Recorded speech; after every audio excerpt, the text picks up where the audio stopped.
No news only views. दोस्तों, हमारे साथ हैं विकास शुक्ला जी, जो कि मध्य प्रदेश विद्युत मंडल अभियंता संघ के प्रांतीय महासचिव हैं। हम आपका स्वागत करते हैं। शुक्ला जी, मुद्दा आता है कि अभी मध्य प्रदेश सरकार निजीकरण का एक विधेयक लेके आ रही है। केंद्र सरकार है ना, केंद्र सरकार, और राज्य सरकार उसमें सहमत होती ही है जब केंद्र बोलेगा तो क्या लग रहा है कि इसका असर क्या होगा?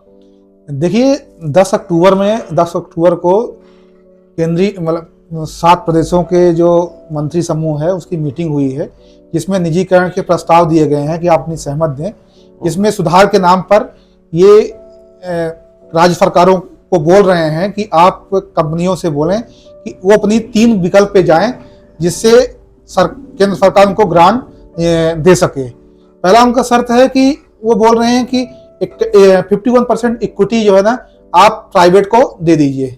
जो भी कर्ज है वो आपको 50 साल में ब्याज मुक्त जो कर्ज है उस कंपनियां उठाएंगी, सरकार उठाएगी, और जो निजी हाथों में वो निजी जिसको सौंपेंगे वो उनको 50 वर्षों में वो अपना कर्ज उनको 0% ब्याज पे दिया जाएगा। ऐसा ही दूसरा विकल्प है कि आप दूसरा विकल्प चुनो, जिसमें आपको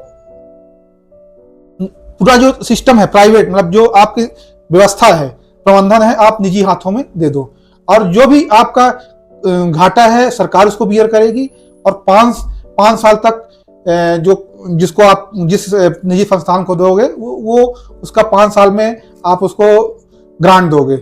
इस टाइप से तीसरा विकल्प है कि जो वितरण कंपनियां हैं वो अपने कंपनियों को एक रेट में अपडेट करें और शेयर मार्केट में लिस्टिंग करवाएं। तीनों विकल्प जो है ये निजीकरण की तरफ धकेलने का है, जिससे हमारे जो उपभोक्ता हैं वो प्रभावित होंगे।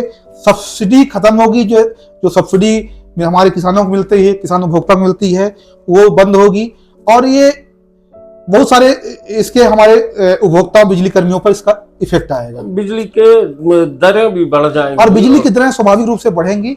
हमारे जितने निजी प्रयोग हुए हैं, चाहे उड़ीसा हो, चाहे उत्तर प्रदेश हो, हर जगह ये निजीकरण के दुष्परिणाम निकले हैं।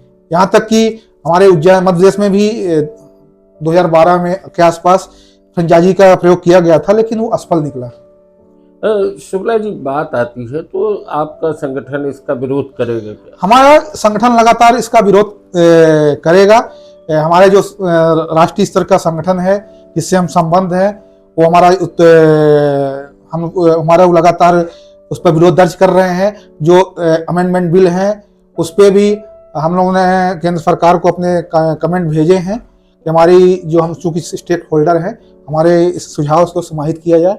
और इस बिल को 5 बार केंद्र सरकार ने अपने लोकसभा राज्यसभा में पटल में रखा है, लेकिन हमारी देशव्यापी विरोध के कारण वो उसे टालना पड़ा, और इस बार भी हम लोग उसको टालने में खत्म करवाने में सफल होंगे। दोस्तों, क्या है, केंद्र सरकार बैठ के जो नीतियां बना रही है वो कहीं न कहीं निजी हाथों में संस्थानों को सौंपे जाने का एक निर्णय ले रही है, और उसी का एक परिणाम ये है कि आने वाले समय में न सिर्फ उपभोक्ता को महंगी दरों पर बिजली मिलेगी, बल्कि किसानों को जो सब्सिडी मिलती है वो भी कहीं ना कहीं खत्म हो जाएगी। शुक्ला जी, मुद्दा आता है मध्य प्रदेश का। मध्य प्रदेश में अभियंताओं की स्थिति क्या है?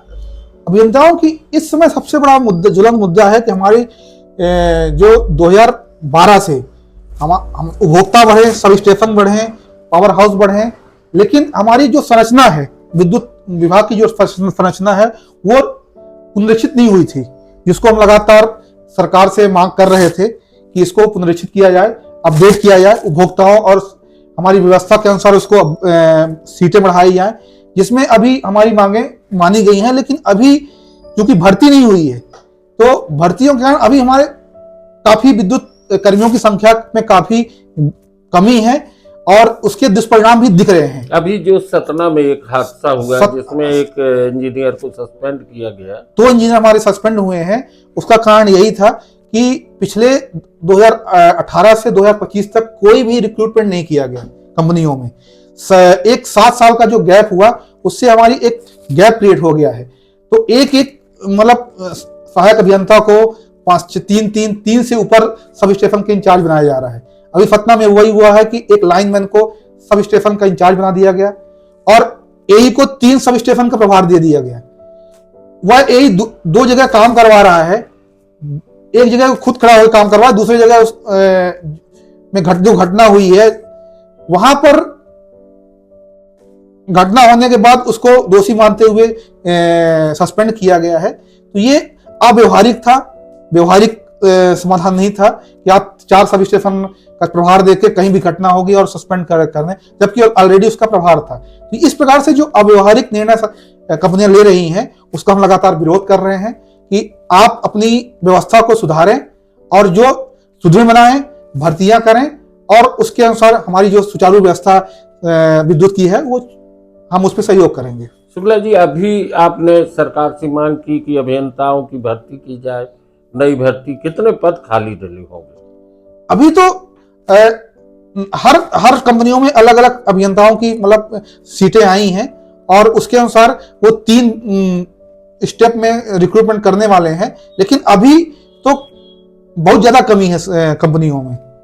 दोस्तों, एक सहायक अभियंता और 5 सब स्टेशन का प्रभार, ये एक बड़ी चीज है और उसमें अगर कोई घटना हो जाती है तो जिम्मेदार सहायक अभियंता होता है और लाइनमैन को आप सब स्टेशन का इंचार्ज बनाते हैं। तो ये भी कहीं ना कहीं एक ऐसी स्थिति है जिसमें कि इन विसंगतियों के बीच में अगर आपके घरों में सदैव बिजली का वादा हो रहा है तो आपको सोचना होगा कि वो लोग जो बिजली का आप तक पहुंचा रहे हैं वो किस तरीके की परेशानियों में जूझ रहे हैं। शुक्ला जी, आगे अभी जो मुद्दे आते हैं कि अभी जैसे शीतकालीन सत्र चल रहा है, इसमें आप लोगों की कुछ मुद्दों को रखा गया है क्या?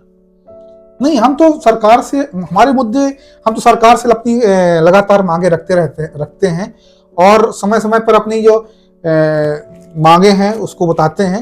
हमारा अभी सबसे बड़ा मुद्दा है कि जो ट्रांसमिशन कंपनी, वितरण कंपनी, तो अभी सरकार विधेयक ला रही है, जनरेशन और ट्रांसमिशन को पहले ही सरकार ने निजीकरण का मन बना लिया था।